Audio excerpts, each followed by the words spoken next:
ایک سیاہ افعی زہریلا سانپ برآمد ہوا اور بارگاہ رسالت میں وہ سانپ حاضر ہو گیا۔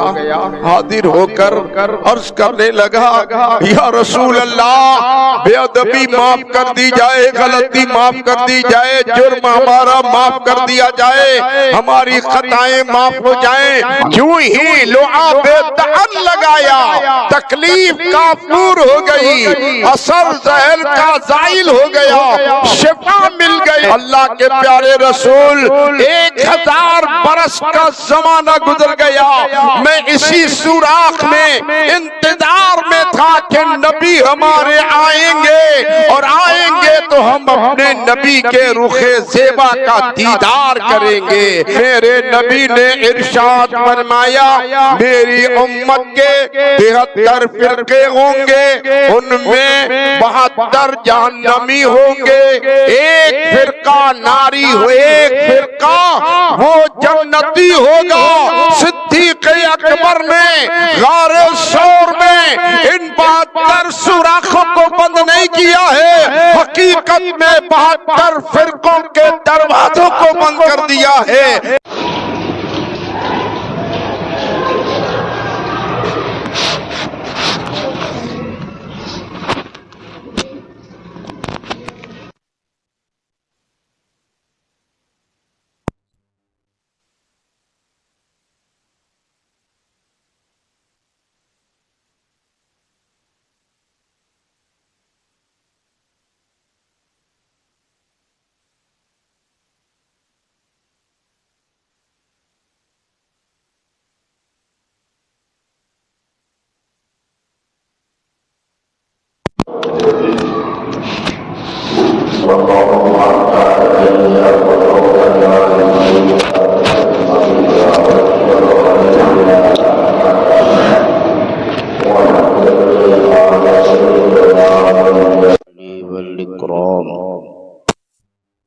صلی اللہ علی خیر خلقہ سیدنا محمد وآلہ واصحابہ اجمعین برحمتک یا ارحم الراحمین۔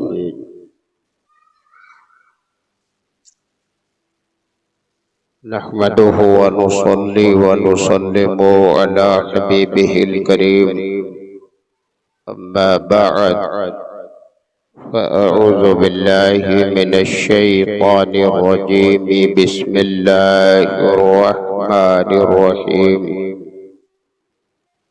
كما أرسلنا فيكم رسولا منكم يتلو عليكم آياتنا ويزكيكم ويعلمكم الكتاب والحكمة ويعلمكم ما لم تكونوا تعلمون۔ آمنت بالله صدق الله مولانا العظيم وصدق رسوله النبي الكريم، ونحن على ذلك لمن الشاهدين والشاكرين، والحمد لله رب العالمين۔ مقتدر بعظمت علماء دین و معزز سامعین و محترم حاضرین، السلام علیکم ورحمۃ اللہ تعالی وبرکاتہ۔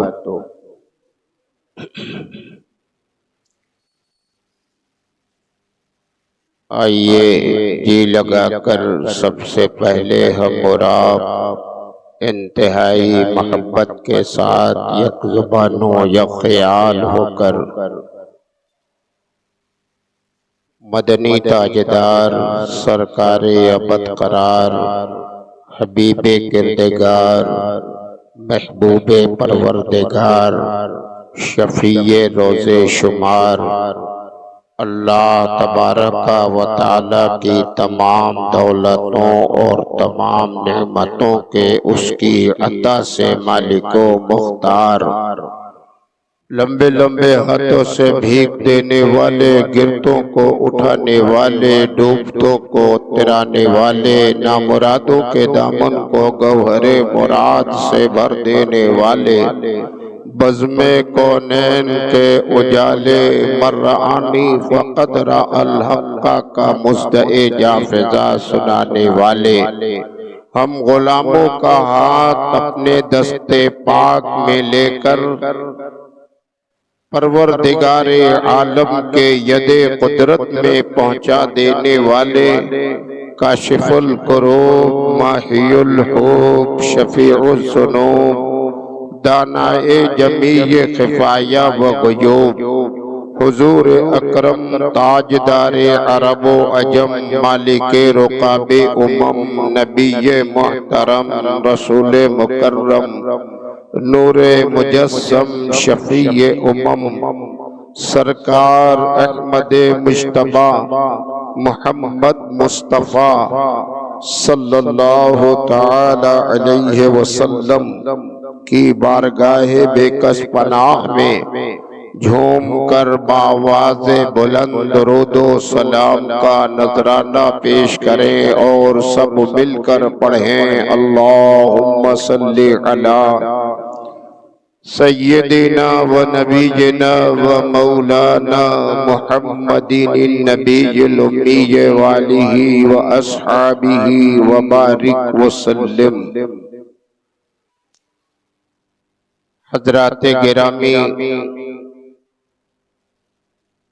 آج رجب المرجب شریف کی پہلی تاریخ ہے اور رجب المرجب شریف بڑی ہی عظمت اور برکتوں کا خزینہ ہے۔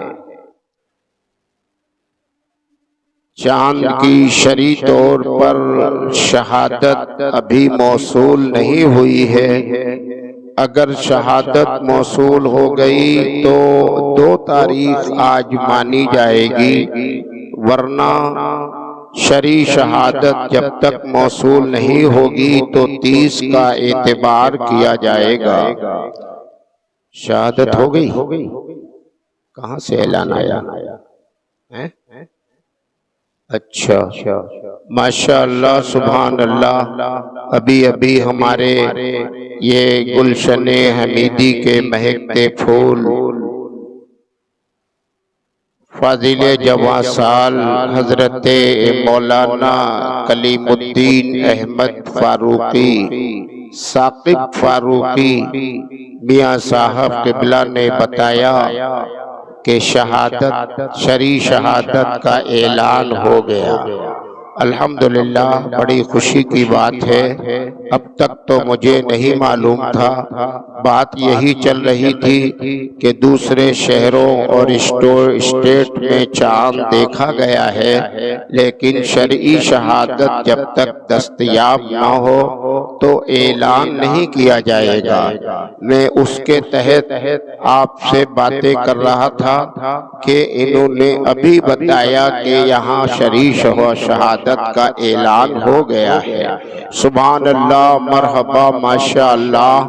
رجب المرجب شریف کی آج اس شرعی شہادت کے موصول ہونے کے اعتبار سے 2 تاریخ ہو گئی۔ یہ بڑی مبارک، باسعید، بابرکت تاریخ بھی ہے اور یہ مہینہ بھی بڑا ہی باعظمت ہے، پرفضیلت ہے، برکت و رحمت کا گنجینہ ہے، انعام و اکرام کا مدینہ ہے، بڑا بابرکت مہینہ ہے۔ رجب المرجب شریف کے تعلق سے پھر باتیں جمعے آئندہ میں ہوں گی، جو آیت شریفہ کئی جمعوں سے مسلسل میں آپ کے سامنے تلاوت کرتا ہوں اور اس کی روشنی میں باتیں کرتا ہوں، وہ بات ابھی تک اتمام کو نہیں پہنچی ہے، آیت کا ترجمہ ہی مکمل نہیں ہو پایا ہے۔ بہرحال گفتگو کا سلسلہ اب اسی پر ختم ہوگا، آئندہ ماہ رجب کے تعلق سے باتیں ہوں گی۔ پروردگار عالم نے ہمارے نبی کی شان و عظمت کا جو اعلان فرمایا ہے قرآن میں، وہ بڑا ہی پر عظمت ہے، پر فضیلت ہے، جامع ہے، جس میں نبی کی شان و عظمت، رتبہ، مقام، رفعت کا اندازہ ہوتا ہے۔ اللہ تعالیٰ نے ارشاد فرمایا، کما ارسلنا فیکم رسولا منکم یتلو علیکم آیاتنا وَيُزَكِّيكُمْ وَيُعَلِّمُكُمُ الْكِتَابَ وَالْحِكْمَةَ وَيُعَلِّمُكُمْ مَا لَمْ تَكُونُوا تَعْلَمُونَ۔ جیسا کہ ہم نے بھیجا تم میں ایک معظم رسول جو تم میں سے ہی ہے، اور شان و عظمت کے تعلق سے باتیں آپ سن چکے ہیں کہ اللہ نے کس پیارے انداز میں فرمایا ہے، اور اب اس کے بعد اللہ نے نبی کا کام بتایا ہے اور یہ فرمایا، یتلو علیکم آیاتنا، ہماری آیتوں کی وہ تلاوت کریں گے۔ اس تعلق سے بھی گفتگو پیش ہو چکی ہے۔ وَيُزَكِّيكُمْ، اور تمہارا تزکیہ کریں گے۔ تزکیہ یہ ایک ایسی صفت ہے جو پڑھنے سے، کتابوں سے، مدرسوں سے نہیں حاصل ہوتی، تزکیہ نظر کرم سے حاصل ہوتی ہے، اطاعت سے حاصل ہوتی ہے۔ جس کو بھی اپنا تزکیہ حاصل کرنا ہے وہ سنت مصطفیٰ کی پیروی کرے، اطاعت فرمان خدا بندی کرے، شریعت کی تابع داری کرے، مصطفیٰ سے سچی محبت رکھے، ان کے طریقے پر چلے۔ آج بھی تزکیہ کا کام ہو رہا ہے، ہوتا ہے، اس کا بھی تزکیہ ہو جائے گا۔ کیسے تزکیہ کیا ہے نبی نے؟ صحابہ کا تزکیہ ہے، کفر و شرک کی آندھیوں سے بچایا ہے، تاریکیوں سے نکالا ہے، ایمان کا اجالا عطا فرمایا ہے، ہدایت کا نور دیا ہے، اور پھر نظر مصطفیٰ نے جب ان پہ توجہ کر دی ہے تو ایسا تزکیہ ہو گیا ہے کہ اب ان کا نفس امارہ نہیں، مکمل نفس مطمئنہ بن چکا ہے، اور دل روشن ہو گیا ہے۔ اب دل جب روشن ہو گیا ہے تو دل کی روشنی سے وہ سارے جہان کو دیکھتے ہیں، سارے عالم کی خبر رکھتے ہیں۔ تزکیہ نبی نے فرمایا۔ اس تزکیے کے تعلق سے گفتگو چل رہی تھی۔ یار غار مصطفیٰ، خلیفۃ المسلمین، رفیق مصطفیٰ، افضل البشر بعد الانبیاء بالتحقیق، حضرت سیدنا صدیق اکبر کی، کہ سیدنا صدیق اکبر یہ اسلامی دنیا میں ایک ایسے نرالی ذات کا نام ہے کہ عمر درازوں میں، بڑوں میں، بوڑھوں میں سب سے پہلے دعوت مصطفیٰ کو سینے سے لگا کر داخل اسلام ہونے والوں میں نام صدیق اکبر کا آتا ہے۔ نبی سے کیسی محبت، کیسا پیار کیا ہے، کتنی جانثاری کی ہے، کتنا نبی کی عظمت و رفعت اور محبت پہ تن من دھن سب سب کچھ صدیق اکبر نے نچھاور کیا ہے، اور وہ وقت بھی آیا ہے۔ بات چل رہی تھی جمعہ گزشتہ میں ہجرت کے شب کی، اللہ کے پیارے نبی نے جب مکہ المکرمہ کو خیر بات کہا اور حکم خداوندی کی تابعداری کرتے ہوئے دشمنوں کے ناپاک ارادوں سے اپنے کو بچانے کے لیے نبی نے مکے کو ترک کیا، مدینہ منورہ کی طرف عازم ہوئے، تو ایسے پرخطر پرہیبت اور ایسے پرخطر ماحول میں میرے نبی نے اپنے اس سفر کے لیے کسی ساتھی کا انتخاب کیا، تو غلام تو بہت تھے، چاہنے والے بھی بہت تھے، نبی کی عظمت و شرافت پہ قربان ہونے والے تو بہت تھے، لیکن ان سب میں میرے مصطفیٰ نے اگر ہجرت کی شب میں اپنے کسی ساتھی کا انتخاب کیا ہے تو اس ذات کا نام سیدنا صدیق اکبر ہے۔ حضرت سیدنا صدیق اکبر کو لے کر میرے نبی گئے۔ آپ نے گفتگو جمعہ گزشتہ میں سماعت کی ہے، وقت نہ ہونے کی بنیاد پر باتیں پوری نہیں ہو سکی تھیں کہ غار ثور میں قیام کر لیا دشمنوں سے بچنے کی غرض سے۔ دشمنوں نے پیچھا کیا، رات کی تاریکی میں اللہ کے پیارے نبی نے غار ثور میں تحفظ کے لیے قدم بڑھایا۔ حکمت مصطفیٰ جانتے ہیں، مصطفیٰ کے صدیق جانتے ہیں۔ میرے نبی نے غار ثور کے قریب پہنچ کر اس غار میں قیام کرنے کا ارادہ کیا۔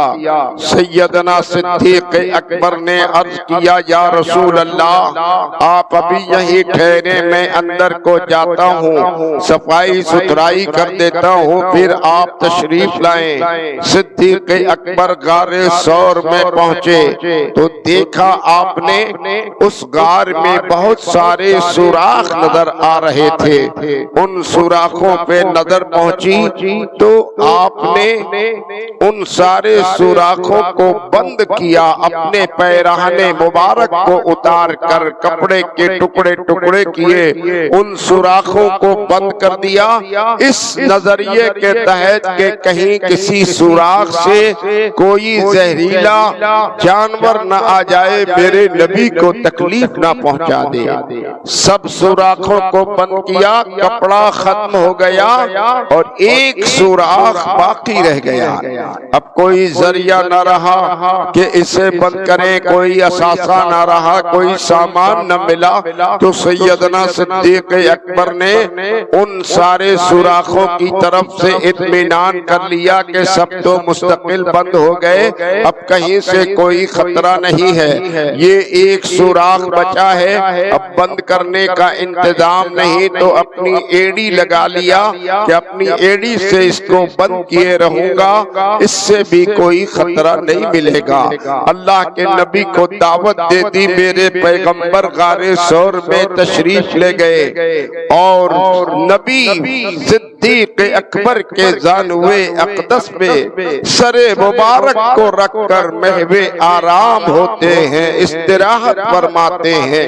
صدیق اکبر کی قسمت اور تقدیر کتنی بلند ہے کہ صدیق کا زانو نہیں ہے، رحل بنا ہوا ہے، اس پہ قرآن رکھا ہوا ہے۔ نبی کا سر ہے، صدیق کا زانو ہے، نبی محو استراحت ہوتے ہیں، میرے پیغمبر کی آنکھیں لگ جاتی ہیں۔ آنکھوں کا لگنا ہے کہ جس سوراخ پہ ایڑی لگا کر صدیق اکبر بیٹھے تھے کہ اچانک کسی جانور نے اندر سے آپ کی اس ایڑی میں کاٹ لیا، کاٹا تو شدت تکلیف سے بے چین ہو گئے۔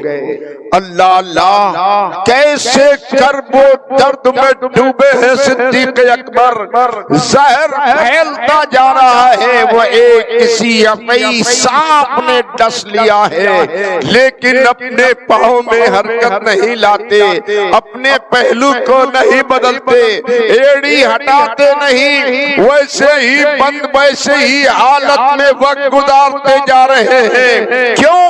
دیکھو ہر کوئی محبت کا مزاج سیکھے صدیق اکبر سے۔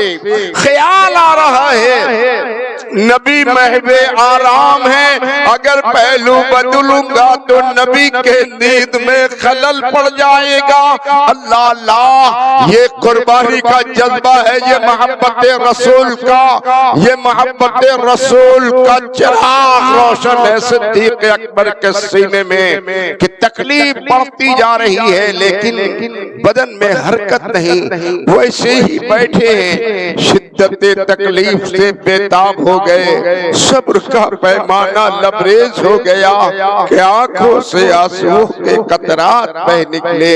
اللہ اللہ آنکھوں سے آنسو کے قطرات جو نکلے، کتنے خوش نصیب ہے صدیق اکبر کی آنکھوں سے نکلنے والے آنسو کے قطرات کہ نکلے صدیق کی آنکھوں سے، قربان ہو رہے ہیں مصطفیٰ کے چہرے انوار پہ۔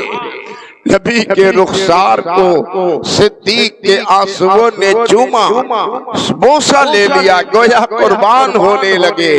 یہ صدیق اکبر کا مقدر ہے، ان کے آنسو کو بھی اگر قربان ہونے کی جگہ مل رہی ہے تو رخ مصطفیٰ مل گیا ہے۔ نبی کے چہرے پاک پہ یہ جو آنسوؤں کے قطرات پڑ گئے نا، اللہ کے پیارے نبی نے آنکھیں کھولی۔ آنکھیں کھولی، نبی نے پوچھا صدیق کیا بات ہے، کیوں رو رہے ہو؟ یہ بےتابی کیسی، یہ بے قراری کیسی، یہ پریشانی کیسی؟ عرض کیا یا رسول اللہ سارے سوراخوں کو میں نے بند کر دیا تھا، یہ ایک سوراخ باقی رہ گیا تھا، سامان نہیں تھا بند کرنے کا، میں نے ایڑی لگا لیا تھا کہ اس طرح سے بھی اس سوراخ سے حفاظت ہو جائے گی، لیکن اللہ کے پیارے نبی کسی زہریلے جانور نے ایڑی میں ڈس لیا ہے، زہر پھیلتا جا رہا ہے، شدت تکلیف سے بےتاب و بے قرار ہو گیا ہوں، اس لیے یہ آنکھوں سے آنسوؤں کے قطرات نکل گئے۔ ارے قربان جاؤ اپنے مصطفیٰ کے اختیار پہ، ہم کتنے خوش نصیب ہیں، ایسا مختار ہمیں اللہ نے نبی دیا ہے۔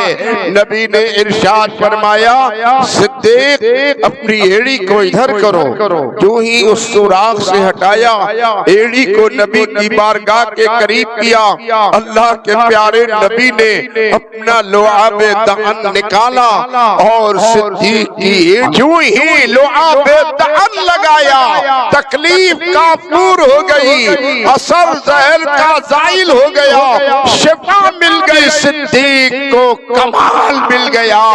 یہ میرے مصطفیٰ کے لعاب دہن کا کمال ہے، مصطفیٰ جسے لعاب لگا دیتے ہیں اس کے زہر کو اچھا کر دیتے ہیں، شفا مل جاتی ہے۔ حضرت سیدنا صدیق اکبر کی ایڑی کو شفا مل گئی، تکلیف دور ہو گئی اور وہ سوراخ کا منہ کھل گیا، ایڑی ہٹائی تو کھل گیا، اور کھلا جب نہ سوراخ تو اس سوراخ میں سے ایک سیاہ افعی زہریلا سانپ برآمد ہوا، اور بارگاہ رسالت میں وہ سانپ حاضر ہو گیا۔ حاضر ہو کر عرض کرنے لگا یا رسول اللہ بے ادبی معاف کر دی جائے، غلطی معاف کر دی جائے، جرم ہمارا معاف کر دیا جائے، ہماری خطائیں معاف ہو جائیں، میں نے صدیق کی شان میں بے ادبی نہیں کی ہے، دشمنی سے ایسا کام نہیں کیا ہے۔ اللہ کے پیارے رسول 1000 برس کا زمانہ گزر گیا، میں اسی سوراخ میں انتظار انتظار میں تھا کہ نبی ہمارے آئیں گے اور آئیں گے تو ہم اپنے نبی کے رخ زیبا کا دیدار کریں گے۔ آج جب وہ وقت سعید آیا، وہ میرا انتظار کا مرحلہ تمام ہوا، تو صدیق نے ایڑی لگا کر بند کر دیا۔ میں عشق و عرفان کی بنیاد پر محبت میں بے قرار ہو کر صرف ایڑی ہٹانے کے لیے یہ کام کیا ہے۔ اللہ کے پیارے نبی، آپ کا دیدار مقصود ہے، میری گستاخی معاف کر دی جائے۔ یہ سانپ نے 1000 برس سے میرے نبی کے دیدار کے لیے وہاں پڑا تھا۔ آج وقت مطلوب آ گیا، وقت سعید آ گیا، تو صدیق اکبر کی ایڑی نے دیدار سے روکنا چاہا، تو صدیق اکبر کی ایڑی کو ہٹانے کے لیے اس نے کاٹ لیا، ایڑی ہٹی، دیدار مصطفیٰ ہو گیا۔ حضرات، وہ غار ثور میں کتنے سوراخ تھے جس کو صدیق اکبر نے بند کیا؟ جب اس کی تفتیش کی گئی، تحقیق کی گئی، تو یہ پتہ چلا وہ 72 سوراخ تھے جس کو پیرہن کے ٹکڑوں سے ہمیشہ کے لیے بند کر دیا، اور یہ ایک 73واں سوراخ تھا جس کو مستقل بند نہیں کیا تھا بلکہ ایڑی لگائی تھی، ہٹا لیا، وہ سوراخ کھل گیا۔ گویا غار ثور میں صدیق اکبر نے آج 72 سوراخوں کو بند کیا ہے، 73واں کھول دیا ہے۔ میرے نبی نے ارشاد فرمایا، میری امت کے 73 فرقے ہوں گے، ان میں 72 جہنمی ہوں گے، ایک فرقہ ناری ہو، ایک فرقہ وہ جنتی ہوگا۔ صدیق اکبر نے غار ثور میں ان 72 سوراخوں کو بند نہیں کیا ہے، حقیقت میں 72 فرقوں کے دروازوں کو بند کر دیا ہے کہ کوئی فرقہ ایسا نہیں جس کی رسائی وہ نبی تک ہو جائے، اور جس کی رسائی نبی تک نہ ہوگی وہ کبھی ہدایت نہیں پائے گا۔ اور یہ 73واں گرچہ مجرم ہے، گرچہ خطا کار ہے، گرچہ وہ عمل میں غافل ہے، لیکن اس کے سینے میں عشق مصطفیٰ ہے، محبت رسول کا چراغ جل رہا ہے، دیدار کا تمنائی ہے، غلطیاں معاف ہو جائیں گی لیکن اس کی رسائی دربار مصطفیٰ تک ہو جائے گی۔ یہی 73واں وہ ہے جسے اہل سنت و جماعت کہتے ہیں۔ صدیق اکبر نے فیصلہ سنا دیا، 72 کو ہمیشہ کے لیے بند کر دیا، 73ویں کا راستہ کھلا رکھا ہے۔ الحمدللہ ہم اہل سنت و جماعت کے لوگ یہی 73ویں ہیں، مجرم ہیں، خطا کار ہیں، گناہگار ہیں، لیکن اپنے نبی کی محبت و الفت میں سرشار ہیں، اور ہماری رسائی نبی کے قدموں تک ہے۔ یقیناً ہمیں کو نجات ملے گی، ہمیں کو جنت ملے گی۔ وقت اجازت نہیں دے رہا، گفتگو یہیں پر تمام۔ وآخر دعوانا ان الحمدللہ رب العالمین۔ السلام علیکم۔